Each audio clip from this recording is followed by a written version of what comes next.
Hi everyone, my name is Heather and I'm the person behind Happy Puppy Truffles. Today I wanted to share with you guys a free downloadable that you can get from my website to print out your own pyramid container. This is based off of a simple bag that has no gusset, it's just flat, and you pop it open and it creates a cool little pyramid shape when you're done. But I thought I'd take some of the fun paper patterns that I use for making the temaki sushi or the sushi kind of theme and put them together. It makes for some really funny and fun paper patterns. So, I mean, who doesn't want a gift box with giant ebi on it? I mean, I would love that, right? So this one here has ebi or shrimp and maguro or tuna and salmon or sake. Sorry, couldn't remember my words there for a second. There's this one, and then there's one more that has more, especially if you're making temaki sushi, this has more things that you'd put in that. So there's natto, the soybean, rotten soybean. There's cucumber slices, some little tiny little sprout daikon guys, and tamagoyaki or fried egg roll, rolled egg, I guess. You don't want to say egg roll because that implies like an egg roll, so it's probably fried rolled egg. That would be the easiest way to avoid confusion. So I'm going to show you guys really quick how to put this together. This particular origami does require glue because we are putting together and creating basically a bag first and then doing the next step. So if you have an aversion to glue and origami, you want to stop now, you don't want to do this, but you have your glue and then some paper to work on so you don't get your desk messy. I just saved, the bottom part of the printable, so you can use that, of course. When you print out the paper, you should get something that looks like this. There's a dotted line around everything so you know where to cut. You want to make sure you don't cut off the white tabs. There is the dotted line around there, so make sure you cut all the way around, and it'll give you something that looks like this. Now, what I'm going to do is with the color side facing down, I'm just going to go ahead and fold my paper in half, and you can kind of see where your pattern is or line up to the edges of where you cut. But we want to kind of fold that over, pop open everything, and then I'm just going to fold my tabs up too.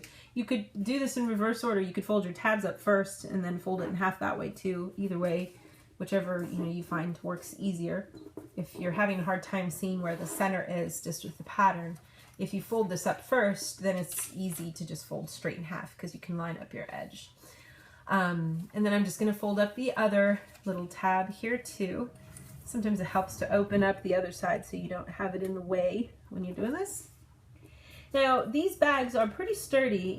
If you put a good right glue on it or if you put some double-sided tape, you shouldn't have any trouble putting small presents in here.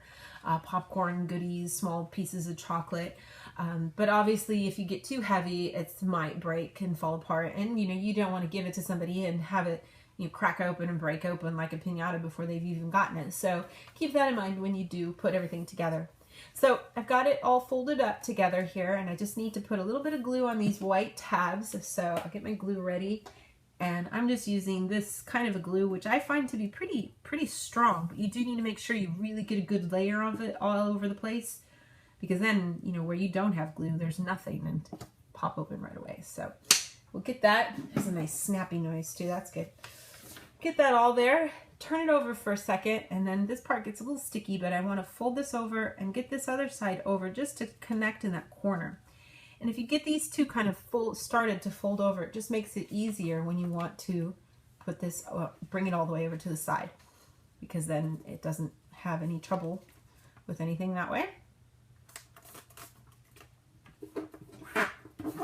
It's kind of squeaky, sorry. So we've got a good crease then down here at the bottom and on the side for everything. And what we want to do is it helps to have something like a ruler here or a letter opener to kind of put a little pressure on the sides and to make sure too that the part we've just glued is popping open nice too. Ideally, you should probably wait a little bit to let the glue set on this before continuing to fold.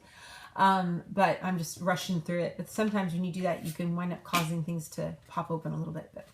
So with this kind of already started here, I'm just going to go ahead and put a little pressure until I can got some parts that are getting a little sticky there. There we go. I'm going to bring both of these sides right to each other, straight across.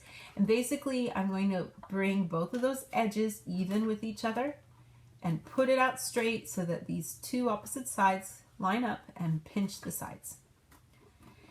And then what I'm going to do is turn it over, and with the creased side on top, I'm just going to keep pushing along until I get to the edge of this band of color or pattern that's along the bottom. In this case, it's the cucumbers. So I just kind of get to that point, and then I'm going to take that whole band of color down there and fold it in half, and fold it in half again. And this amount of stuff should secure your gift pretty well. Now, you know, you probably wouldn't be able to send it in the mail, but it's good for keeping most things. Now, if you're going to put something a lot heavier and you're worried of that rolling open, you could put a little twisty in there and fold it down on the sides like coffee beans do. That's one way to kind of secure it a little better if you want to. So we've got it something like this. You can leave it kind of poofy if you want to, or you can go ahead and create a gentle press along the edge of where the pattern is to create a more solid edge to everything. And I think since this already has kind of a clear, definite pattern going here, it looks a little nicer if you do that. But get that kind of going, and that should give you the finished piece. Like I said, this is in sort of a sushi or a temaki sushi, which is like a hand kind of chosen rolled sushi.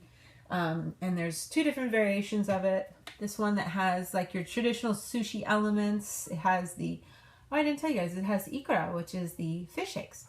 And shrimp, ebi, maguro, tuna, sake, salmon. And then we have natto, rolled a fried egg, and radish kind of sprouts, and cucumber slices. So some really common things we see here when we have sushi. You can make it yourself, kind of like you do when you make tacos. So, but this is just a couple of fun things for you guys to play with. I thought it was so much fun to make these. I really like these kind of really funny, weird, modern, you know, extremely large things that are patterned onto paper that you wouldn't normally expect to see. So I thought it was kind of fun to make. And I will have more in this series if you want to have, you know, the whole collection of the stationery goods that are for all these things. If you're going to be having a party or doing something, it can be a lot of fun for that. So kind of keep that in mind if you're going to be having a big sushi party at your house this summer or something. I don't know, something to kind of keep in mind for sure. And I will have some, oh, well, yeah, if you want to get it, it's in my website. There's a link in the description. You can also click on the little information circle throughout everything. That'll take you to my website as well. And you can get this and lots of other fun free downloadables there as well. So I'll have some more fun things to share with you guys in the days to come. Thanks again always so much for watching, and I'll see you all next time. Bye.